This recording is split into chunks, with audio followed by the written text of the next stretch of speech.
오늘 하나님께서 우리에게 주시는 말씀 요한복음 18장 28절부터 32절까지 말씀입니다.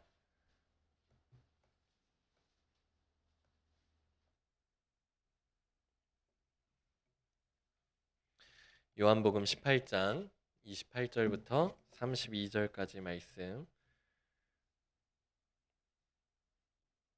우리 교독하실 때 28절 제가 먼저 읽겠습니다. 그들이 예수를 가야바에게서 관정으로 끌고 가니 새벽이라 그들은 더럽힘을 받지 아니하고 유월절 잔치를 먹고자 하여 관정에 들어가지 아니하더라.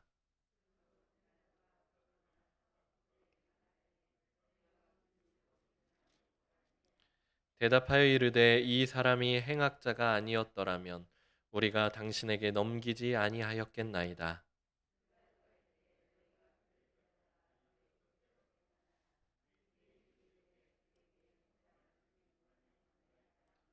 32절 같이 읽겠습니다. 이는 예수께서 자기가 어떠한 죽음으로 죽을 것을 가리켜 하신 말씀을 응하게 하려 함이러라. 아멘. 먼저 기도드리겠습니다. 고영문 조희정 집사님 11조원금, 고주원 고성은 고영문 조희정 집사님 감사원금 주님 앞에 올려드립니다. 사랑의 주님, 참 감사합니다. 오늘 주일 저녁에도 우리를 불러주시고 주님 앞에 나와 예배드릴 수 있도록 하여 주심에 감사드립니다.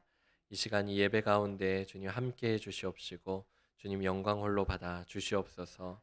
주님 앞에 나올 때 주님께서 주신 물질 거룩하게 구별하여 드리는 손길들이 있습니다.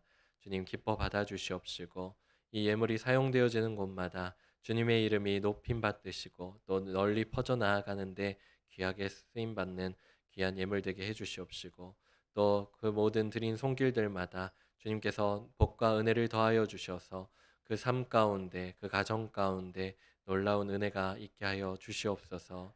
하나님, 이 시간 우리가 말씀을 듣습니다. 이 말씀 가운데 함께하여 주시옵시고 그 말씀 가운데 살아 역사하시는 주님을 만나고 경험하는 이 밤이 되게 하여 주시옵소서. 감사드리오며 거룩하신 예수님의 이름으로 기도드립니다. 아멘. 예수님께서 미리 말씀하신 일들이 하나둘씩 이제 실현되어져 갔죠. 그래서 예수님이 12제자 중에 하나였었던 가룟 유다가 예수님을 팔게 되었고, 또 그는 팔았기 때문에 그는 많은 군인들과 함께 그리고 또 많은 사람들을 이끌고서 예수님을 붙잡기 위해서 왔습니다. 예수님이 붙잡히던 상황, 그 상황은 굉장히 난장판과도 같았습니다. 대부분의 제자들은 많은 군인들이 온 것에 당황하면서 그렇게 예수님을 버리고 도망갔었고요. 그리고 베드로는 어떻습니까? 예수님을 한번 구해보려고 칼을 막 이렇게 휘두르다가 대제사장의 종이었었던 말고의 귀를 이렇게 잘라내는, 베어버리게 되는, 그래 가지고 뭐 선혈이 낭자한 그런 가운데 있었습니다. 하지만 베드로의 이런 몸부림에도 불구하고 끝내 예수님은 붙잡히셔서 결박되시고 결국에는 대제사장에게로 끌려가셨지요. 베드로는 거기서 멈추지 않았습니다. 멈추지 않고 또 다른 제자와 함께 예수님이 붙잡히신 곳으로 그렇게 가게 되었죠. 네, 그 말씀을 보면 그 제자는 대제사장과 알았다고 하면서 그렇게 요한은 증거하고 있는데요. 그래서 그들은 어렵지 않게 대제사장의 집들까지 들어올 수가 있었습니다. 물론 문으로 이제 들어오는 과정 가운데에서 베드로를 알아보는, 그 문을 지키고 있는 여종이 베드로를 알아봄으로 말미암아서 베드로는 그 자리에서 첫 번째로 예수님을 부인하였습니다. 뭐 그렇긴 했었지만 어쨌든 베드로는, 그리고 그 또 다른 제자는 그 뜰 안까지 그렇게 들어와서 예수님이 보이는 곳 가운데 그렇게 있을 수 있었는데요. 거기서 어쩌면 베드로는 어, 더 이상 이제 들어가려고 하는 것이 아니라, 만약에 겟세마네 동산, 그러니까 예수님께서 눈물 흘리시면서 기도하던 그 자리로 돌아가 가지고 예수님을 위하여서 기도하였었다면 혹시 더 좋지는 않았을까, 그렇게 생각해 봅니다. 하지만 베드로는 그 자리에 머물므로써 예수님께서 말씀하신 대로 예수님을 두 번 더, 그러니까 총 세 번 그렇게 부인하고서 닭 우는 소리를 들을 수밖에 없었습니다. 우리는 때로는 어떻습니까? 기도는 왠지 아무런 소용이 없고 그 시간에 차라리 무엇인가를 내가 할 수 있는 것을 하는 것이 나에게 조금 더 유익하다고, 더 나은 선택이라고 생각하고 있는 때가 있습니다. 어쩌면 베드로도 그렇게 생각했을지 모르겠죠. 베드로도 그렇게 선택해서 예수님께서 붙잡히신 곳으로 갔지요. 갔지만 결국 그가 할 수 있는 일은 아무것도 없었습니다. 예수님만 결국에는 부인하고 돌아올 수밖에 없었죠. 방금 전에 말씀드린 것처럼 베드로가 차라리 기도의 자리로 돌아가 가지고 예수님을 위하여서 기도했었다면 그는 조금 더 기쁜 마음으로 예수님이 부활하셨을 때 그렇게 예수님을 만날 수 있지 않았을까 생각해 봅니다.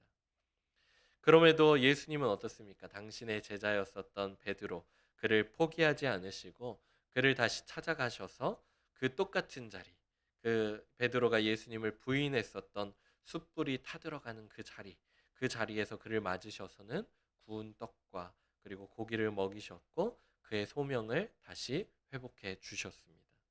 우리들도 예수님을 믿으면서 어떻습니까? 때로는 실수하기도 하고 또는 스스로 잘못된 길로 빠져들어서 그렇게 넘어지게 될 때가 있지요. 우리는 그렇지만 그걸로 예수님을 믿고 변화된 삶이 끝나는 것은 절대 되어져서는 안 될 것입니다. 우리는 때로는 우리가 먼저 포기할지라도 예수님께서는 절대 우리를 포기하지 않으시고 우리를 회복의 길로 인도하시는 것을 믿으시기 바랍니다. 아멘. 그렇게 베드로를 다시 찾아가셔서 베드로가 예수님을 사랑한다는 그 고백을 다시 들으시고 그리고 베드로의 소명을 다시 회복시켜 주셨듯이 예수님께서는 우리들에게도 마찬가지로 우리를 절대 포기하지 않으시고 우리를 불러주시는 분이신 줄 믿으시기 바랍니다. 절대 스스로 포기하지 마시고 회개함으로써 다시 주님께 힘써 돌아가고 또 믿음 안에서 더욱더 성장해 나아가는 우리 모두가 되기를 소원합니다. 아멘. 그렇게 베드로는 그곳 가운데서 예수님을 부인하고 떠나갔지만 그곳 가운데 남아 있었던 분 예수님은 대제사장의 집과 공회에서 그렇게 신문당하시고 그 모든 할 일을 이제는 다 마치시게 됐습니다. 비록 그들은 예수님을 죽일 만한 죄를 찾지는 못했지만 뭐 억지로라도 예수님을 죽일 의도와 그들에게는 그런 마음들이 충분했었기 때문에 그런 것들이 앞섰기 때문에 뭐 거짓 증인을 세우기도 하고 거짓 증거를 막 앞세워서라도 예수님을 그렇게 죽이고자 하는 죽일 죄를 그렇게 죄목을 그렇게 주기에 이르르게 되죠. 그래서 예수님의 말씀을 비틀어서 해석해서 결국에는 그들 사이에서는 결론을 내리게 되었습니다. 이제 그들은 예수님을 유대 총독에게로 이제는 데려가려고 합니다. 데려갔지요.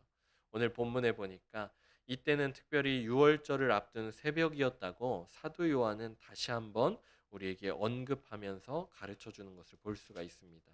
우리 28절 우리 다시 한번 읽어보겠습니다. 시작. 그들이 예수를 가야바에게서 관정으로 끌고 가니 새벽이라 그들은 더럽힘을 받지 아니하고 유월절 잔치를 먹고자 하여 관정에 들어가지 아니하더라.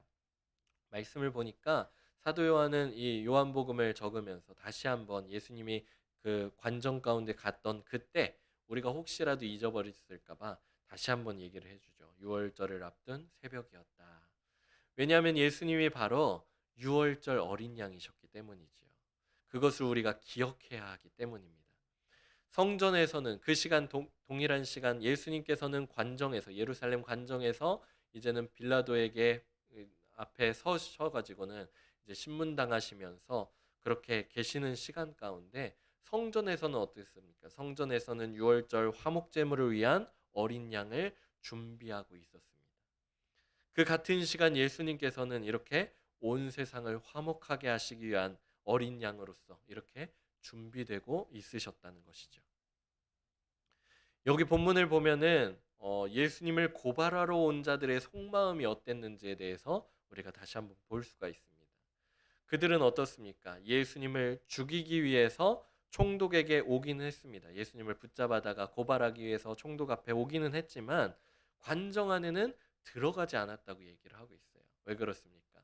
이방인의 집에 들어가면은 부정하게 되기 때문이겠죠. 부정하게 된다는 그런 규율 때문이었습니다. 하지만 본문은 그 주된 이유에 대해서 더 자세하게 이야기를 하고 있는데요. 그 이유가 바로 유월절 잔치를 먹기 위해서였다고 말하고 있습니다. 예수님을 잡아 죽이고 싶은, 예수님을 붙잡아다가 이제는 정말로 그를 죽이고자 하는 그런 마음보다 그 마음이 그들에게 앞섰었고, 그러다 보니까 이른 새벽, 사실 재판이라고 하는 것이, 그 신문하는 그 자리 가운데 가는 것이, 새벽에 가는 것은 사실 옳지 않은 행동이었던 것이 분명하지만, 그들은 그만큼 앞선 마음을 가지고 그렇게 이른 새벽에 찾아가게 되었지요. 그렇지만 그런 마음들보다도 그들은 사실은 유월절 잔치에 참여하여서 먹는 것을 사실은 더 신경 쓰고 있었던 것을 볼 수가 있습니다.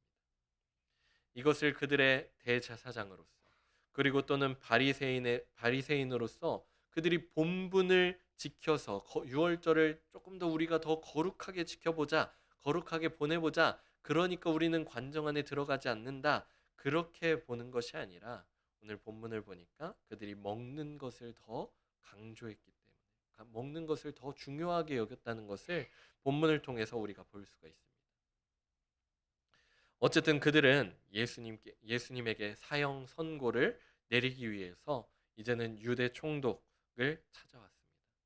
평상시였다면은 유대 총독은 예루살렘에 거하는 것이 아니라 가이사랴에서 그렇게 지냈어야 했겠지만, 유월절, 그 유대의 큰 명절을 앞두고 있었기 때문에 그런 큰 명절에는 이제 많은 사람들이 예루살렘 가운데 모이기도 하고, 또 어떠한 일이 발생하게 될지도 알 수 없었기 때문에 그런 동태를 직접 살피기 위하여서 총독이 직접 예루살렘에 와 있는 중이었습니다.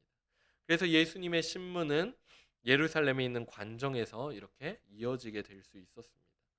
유대 총독이 예수님을 신문하기 전 그는 어떻게 했습니까? 예수님을 고발하러 온 그들의 고발 내용을 듣고자 하여서 그들과 먼저 잠시 이렇게 대화를 나누는 것을 오늘 본문에서 볼 수가 있습니다.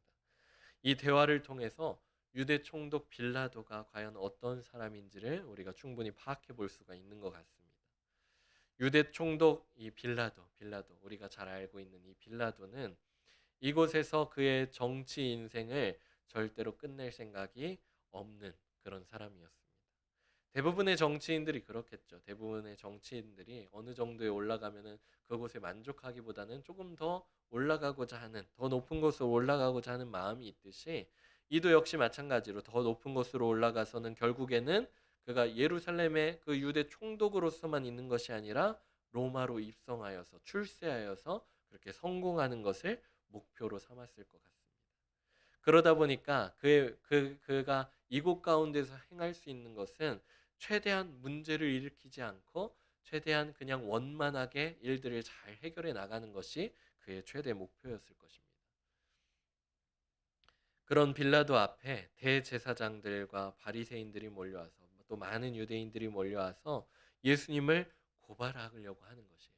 근데 아까도 본문에도 나왔듯이 새벽 중에 정말 빌라도가 생각할 땐 참 예의 없는 사람이다, 이 새벽에 이렇게 찾아오다니 그렇게 예의 없는 사람들이다 생각하여질 정도로, 그런 새벽 가운데 아무런 자기는 생각하지 않은 채 오직 그들만 생각하고는 그렇게 찾아온 것에 굉장히 신경질도 날 수 있고 그럴 수 있었지만, 어쨌든 그들의 이야기를 들어주고 이 문제를 최대한 원만하게 잘 해결해 주고자 하는 가운데 있었습니다.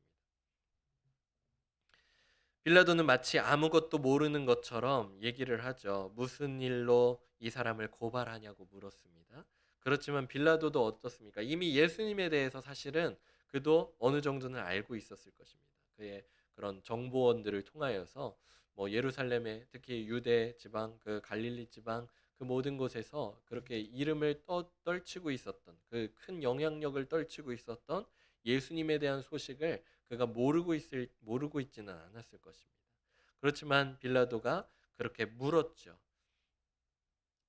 그럼에도 불구하고 그는 잘 알고 있었을 것입니다. 그의 정치 인생 가운데 어쩌면 예수님이라는 그 존재는 문제거리가 되진 않을까 생각되어서 예수님의 일거수일투족을 예의주시하면서 그렇게 지켜보고 있었을 것이 분명합니다.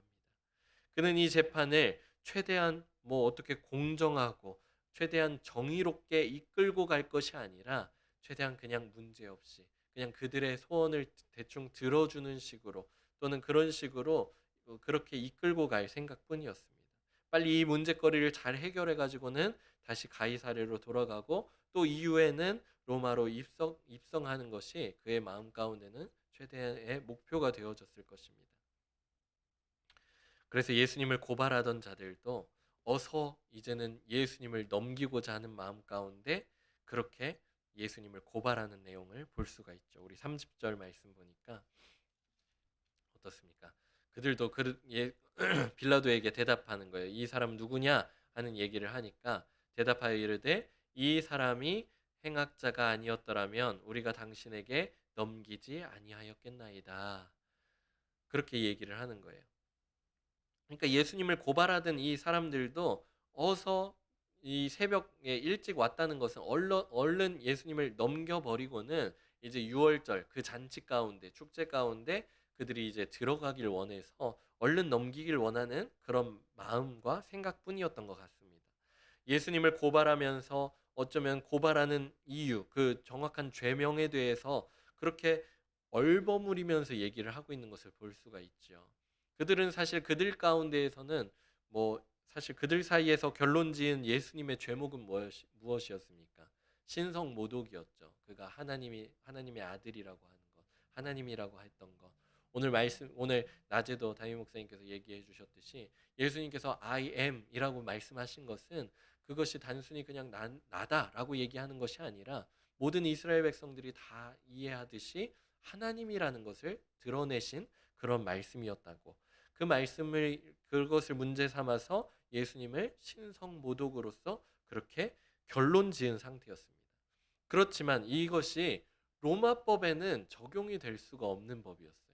신성 모독이라고 해가지고 저가 하나님이라는 신이라고 그렇게 얘기한다 할지라도 그것을 모독하는 말을 했다 할지라도 로마법으로 사형을 하거나 어떠한 벌을 줄 수 있는 그런 것이 처벌할 수 있는 사안이 아니었기 때문에 그들은 그냥 얼버무리면서 그는 행악자다 그렇게 고발할 뿐이었습니다. 하지만 악을 행하는 정도라면 이 새벽에 관정으로 와서 소란을 피우지 않더라도 충분히 그들의 법으로서 해결할 수 있는 일이 분명했습니다. 그래서 빌라도는 그래가지고 너희들의 법으로서 그렇게 해결하라 그렇게 권면하기도 하죠. 그렇게 빌라도는 이 문제에 대해서 굳이 자신의 손을 거치고 싶지도 않은 그런 가운데 있었습니다.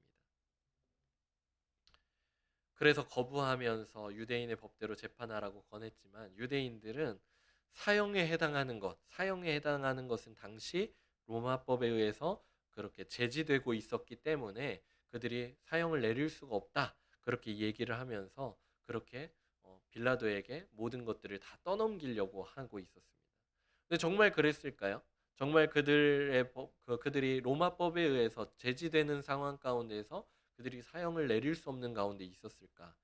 그들은 이미 요한복음 8장에서 가늠한 여인을 어떻게 하려고 했어요? 돌로 쳐 죽이려고 했단 말이죠. 그들은 그들의 법으로서 이미 그 여인을 죽이려고까지 이미 사형을 내린 거나 마찬가지죠.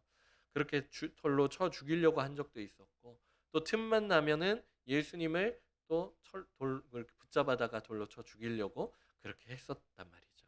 근데 여기 와서는 왜 그러냐?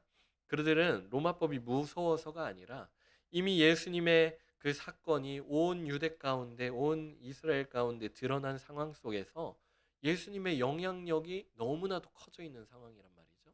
예수님을 따르는 제자들이 너무나도 많은 상황들 가운데 있었기 때문에 함부로 그것을 무시한 채 그를 죽일 수 없었습니다. 그들 손으로 죽일 수가 없었어요.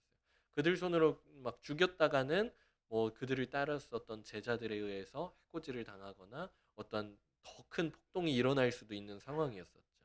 하지만 예수님이 만약에 로마법에 의해서 죽는다면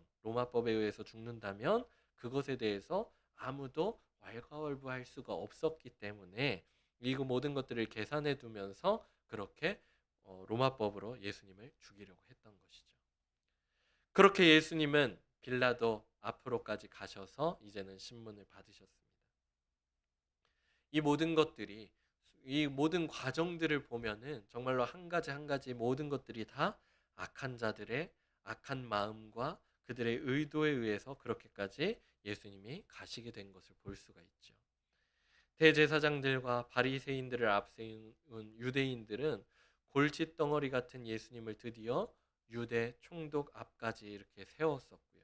그리고 유대 총독 빌라도는 공정하고 정의로운 재판을 할 마음보다는 그냥 떠밀려 가지고 명절을 앞두고서 새벽에 어쩔 수 없이 예수님을 신문할 예정이었습니다.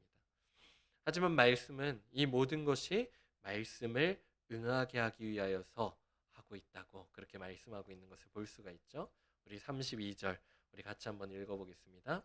이는 예수께서 자기가 어떠한 죽음으로 죽을 것을 가리켜 하신 말씀을 응하게 하려 함이로라.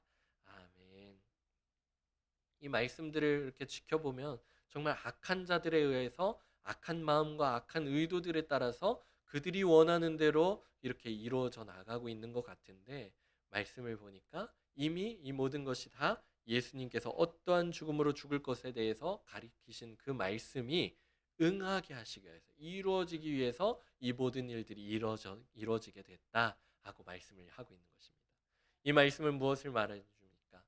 이 세상 가운데 많은 행악자들, 많은 악한 자들에 의하여서 악한 의도와 악한 마음 가운데 그런 악한 일들이 벌어져 나가고, 마치 그들의 승리처럼, 그들의 그 성공처럼 이루어져 나가는 그런 일들이 일어난다 할지라도 그 모든 것들이 다 하나님의 손 위에서, 하나님의 그 이끄시는 일들 가운데에서 이루어져 나가게 될 것이고, 나중에는 결국엔 어떻습니까? 이 대제사장들과 바리새인들 그리고 빌라도 모든 사람들의 이르기까지 그 악하였었던 자들이 다 심판을 받게 되듯이, 결국엔 그 모든 악한 일을 한 자들도 그들이 잠시는 지금은 성공하는 것 같고 승리하는 것 같지만 하나님의 심판이 그들 가운데 임하게 될 것을 우리에게 가르쳐 주고 있다는 사실입니다.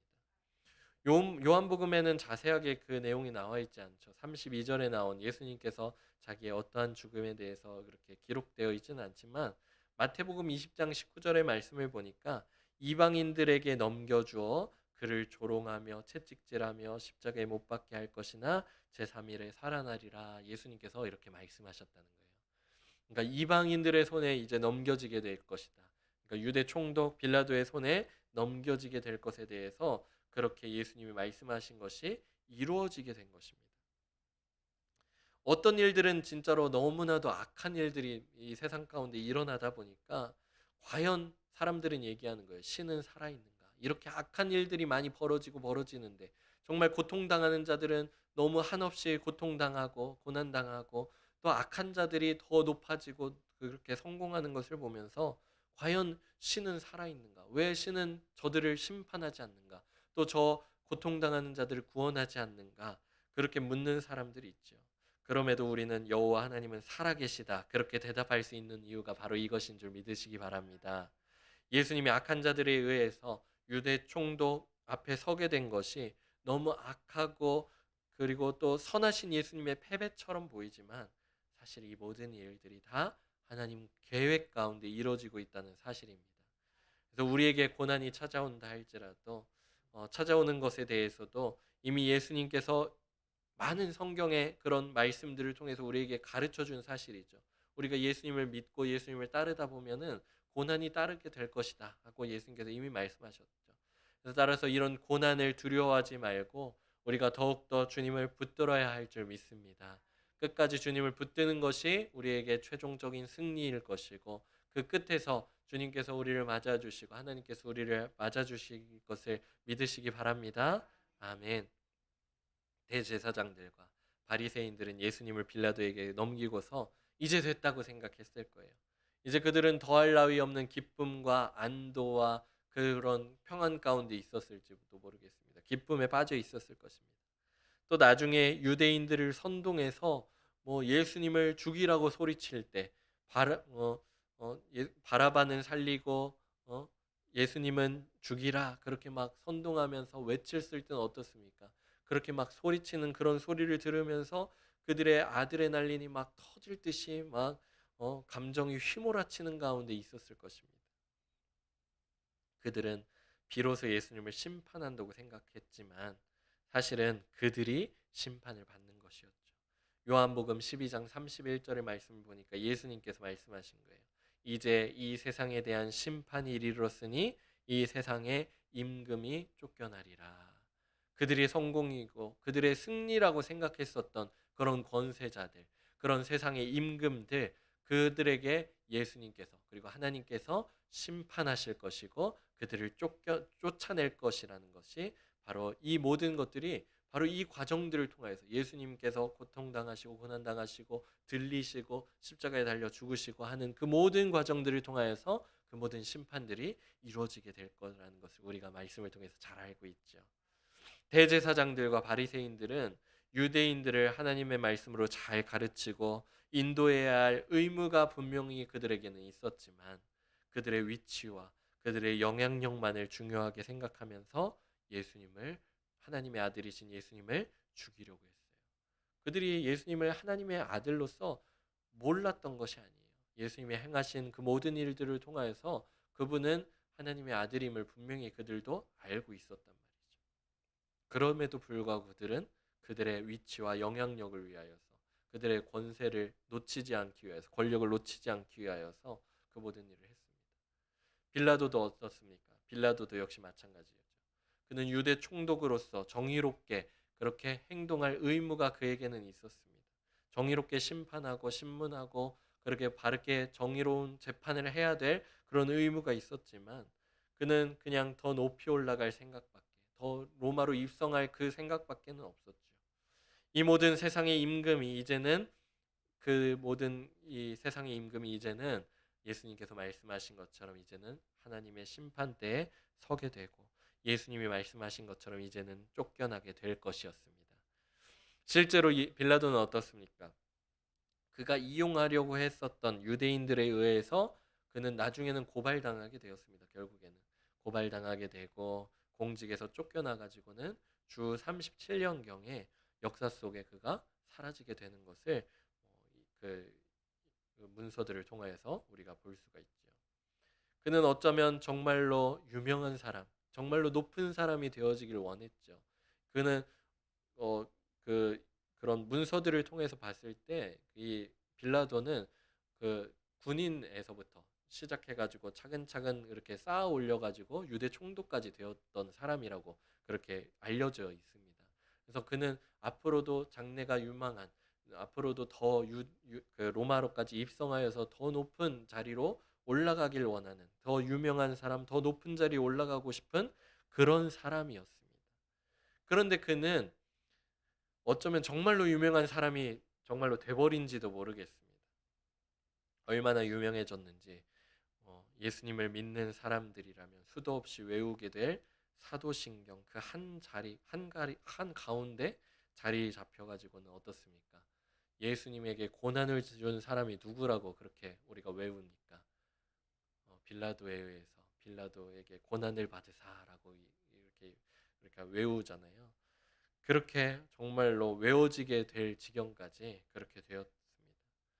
그런데 그가 만약에 예수님을 신문하는 그 자리, 그러니까 예수님과 1대1로 서서 그와 질문을 나누고 또 예수님의 대답을 듣고 하는 그런 이 기회를 그의 인생 가운데 사실은 예수님을 만나고 예수님을 하나님의 아들로 만나고 그리고 그의 주인으로서 만날 수 있는 그런 절호의 기회로 삼았었다면 그래가지고 예수님을 제대로 만나고 예수님을 그렇게 믿고 모셨다면 어땠을까?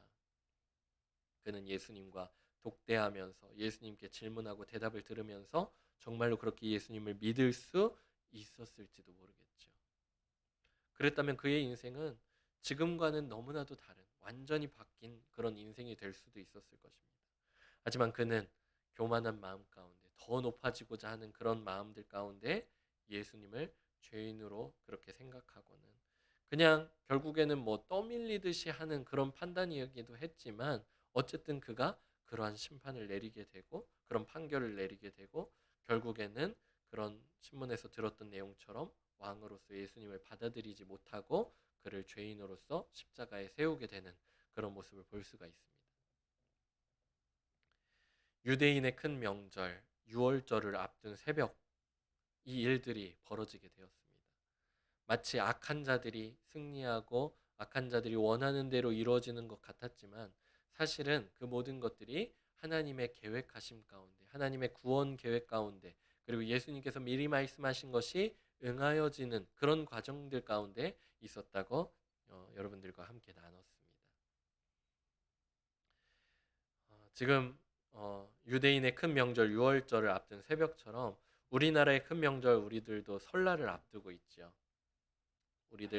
우리 가족들 중에 이제 뭐 친척들에게 찾아가기도 하고 가족들이 오기도 하고 할 텐데 우리 가족들 가운데 아직 예수님을 영접하지 않은 가족들이 우리 가족들 가운데 있으시다면 우리는 힘써 예수님을 전해야 할 줄 믿습니다. 마태복음 27장 19절의 말씀을 보면은 한 여인에 대한 이야기가 나옵니다. 이 말씀을 보니까 총독이 재판석에 앉았을 때 그의 아내가 사람을 보내어 이르되 저 옳은 사람에게 아무 상관도 하지 마옵소서. 오늘 꿈에 내가 그 사람으로 인하여 애를 많이 태웠나이다 하더라 하면서 총독 그 빌라도의 아내에 대한 이야기가 잠깐 이렇게 등장하는 것을 볼 수가 있는데요. 예수님을 신문하는 자리로 빌라도의 아내가 사람을 보냈다는 것이죠.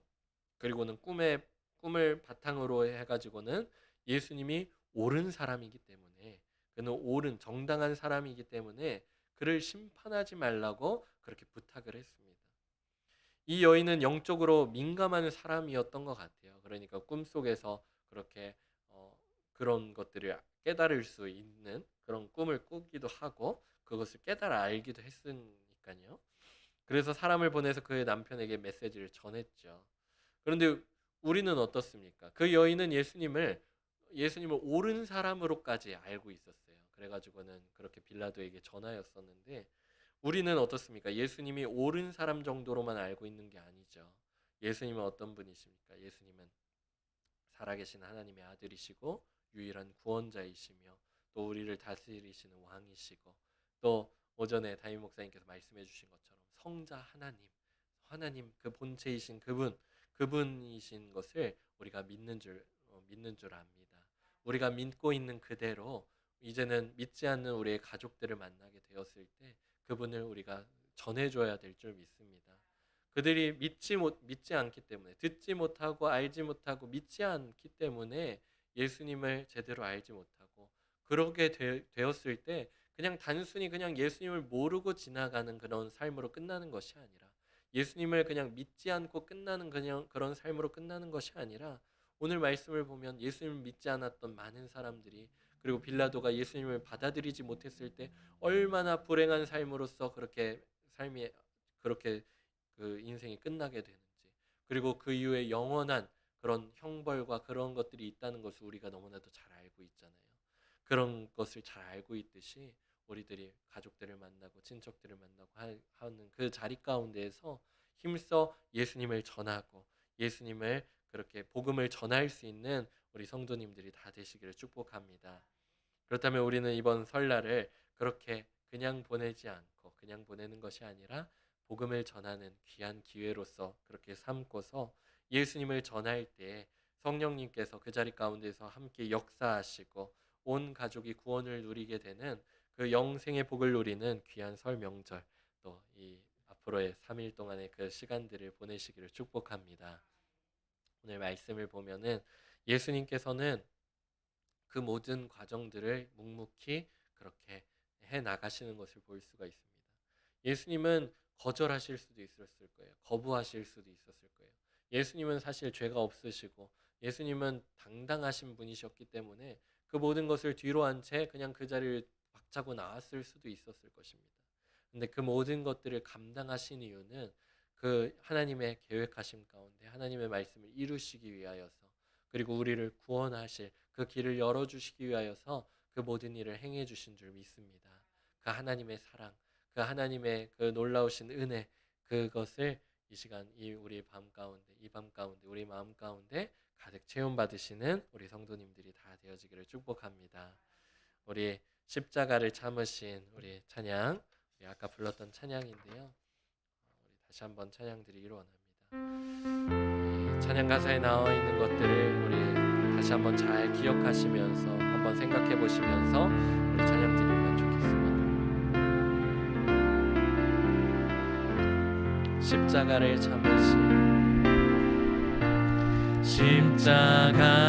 참으신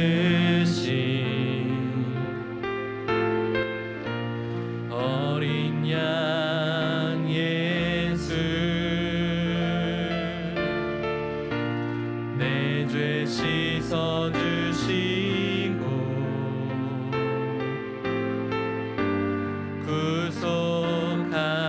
구속하셨네. 어둠을 물리치신 세상의 빛 예수 영광의 빛 비추사 자유케 하시네.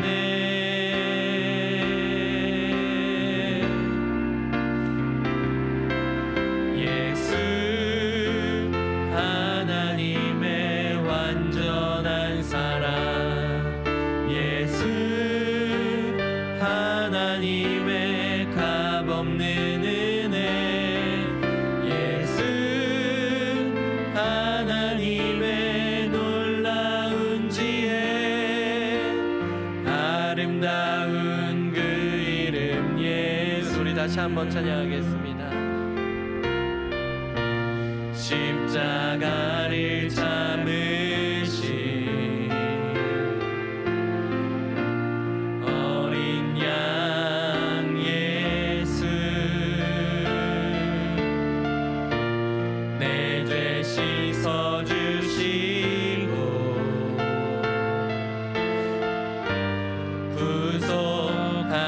구속하셨네. 어둠을 물리치신 세상의 빛 예수 영광의 빛 비추사 자유케 하시네.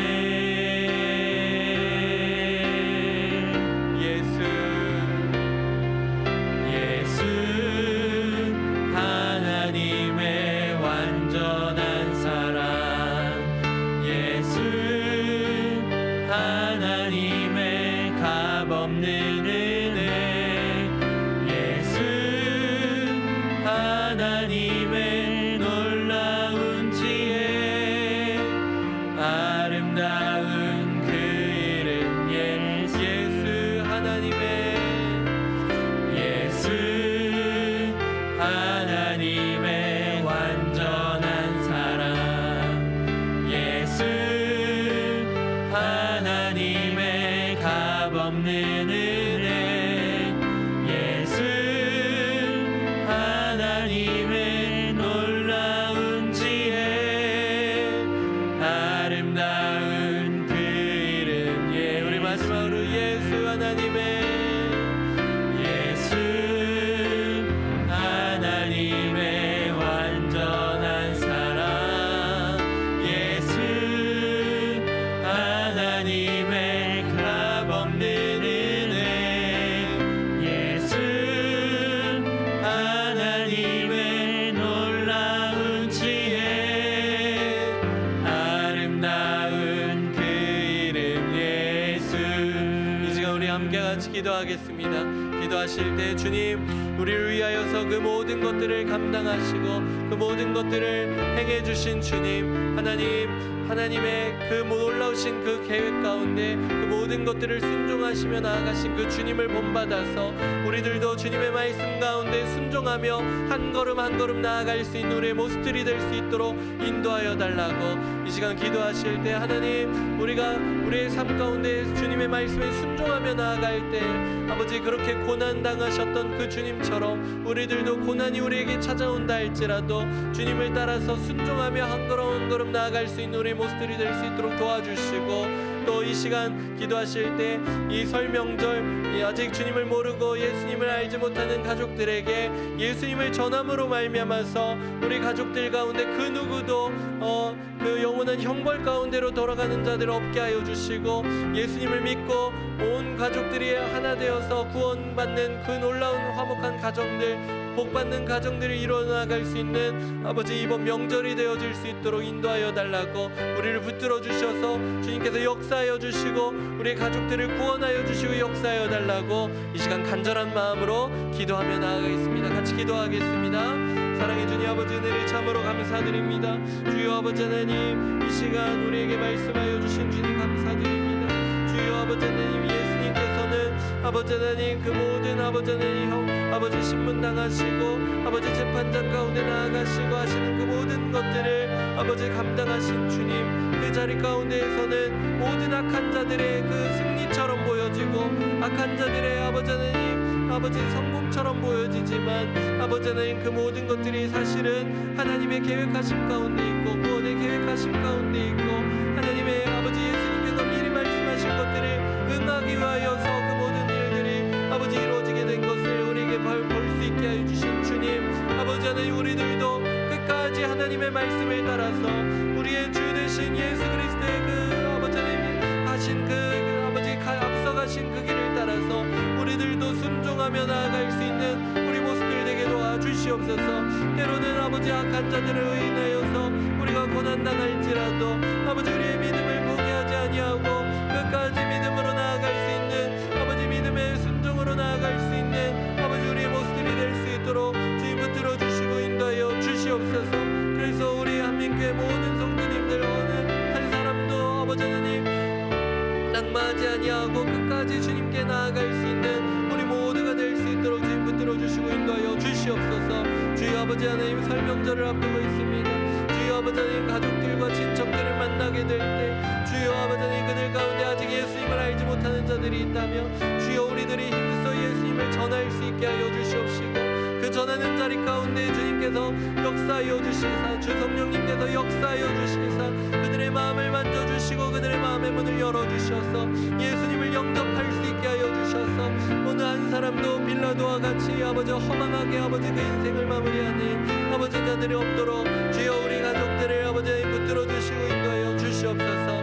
아버지 우리의 힘과 능력으로 할 수 없사오니 성령으로 그 자리 가운데 주님 역사하여 주셔서 놀라운 구원의 역사가 그 현장 가운데 우리의 가족 가운데 이루어지게 하여 주셔서 온 가족이 예수님을 믿고 그렇게 구원받은 놀라운 아버지 하나님 귀한 구원을 누리는 아버지 가정들 이뤄나갈 수 있는 아버지 우리 가족들 될 수 있도록 주님 붙들어 주시옵소서.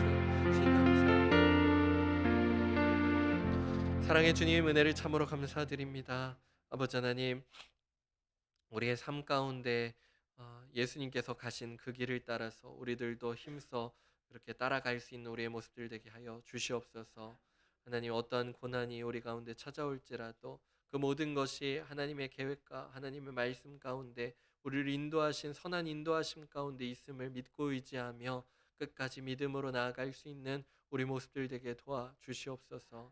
아버지, 우리를 위하여서 우리를 구원하시기 위하여서 그 모든 것들을 참고 감당하셨던 그 주님, 그 주님의 그 놀라우신 사랑과 그 은혜를 다시 한번 기억할 수 있게 하여 주셔서 그 받은 사랑과 그 은혜들을 또 믿지 않는 우리의 가족들에게, 믿지 않는 우리의 친척들에게 힘써 전함으로 말미암아서 이 명절 아버지 하나님, 이 시간이 그냥 흘러가는 시간이 되지 않게 하여 주시고 우리의 온 가족들이 예수님의 복음을 듣는 귀한 아버지 하나님 시간들 될 수 있도록 도와주시옵시고, 또 성령님께서 그 마음들을 만져주시고 역사하여 주셔서 예수님을 모실 수 있는 예수님을 마음 가운데 모시고 영접할 수 있는 그 모든 가족들이 구원에 이르게 되는 아버지 놀라운 그 가족들 만나는 현장들이 될 수 있도록 주님 붙들어 주시고 인도하여 주시옵소서.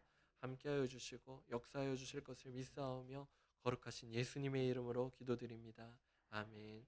하늘에 계신 우리 아버지여, 이름이 거룩히 여김을 받으시오며 나라의 마옵시며 뜻이 하늘에서 이룬 것 같이 땅에서도 이루어지이다. 오늘날 우리에게 일용할 양식을 주옵시고 우리가 우리에게 죄 지은 자를 사하여 준 것 같이 우리의 죄를 사하여 주옵시고 우리를 시험에 들게 하지 마옵시고 다만 악에서 구하옵소서. 나라와 권세와 영광이 아버지께 영원히 있사옵나이다. 아멘.